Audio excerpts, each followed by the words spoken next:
Welcome to episode 9 of Project 613. Today we begin with positive commandment 207 to love the convert.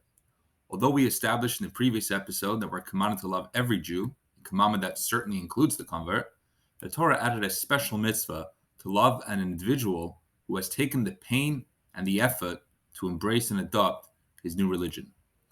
Negative commandment 302, harboring hate. The Torah tells us we are forbidden to harbor hate for a fellow Jew in our heart. As it says, you shall not hate your brother in your heart. Instead, if someone has wronged you, confront him and tell him that you've been hurt and demand an explanation and/or an apology.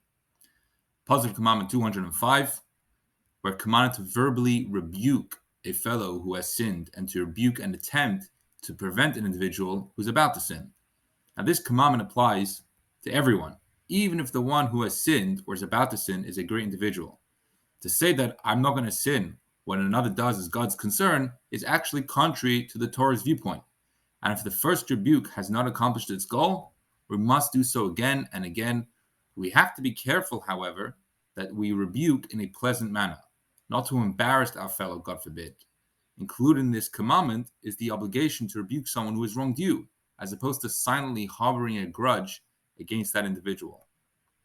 Negative commandment 303, it's forbidden to shame or to embarrass another person.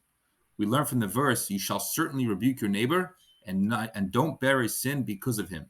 Even when we rebuke a fellow for a sin he's done, which itself is a Torah command, we have to be very careful not to embarrass the person, lest we end up violating a Torah prohibition.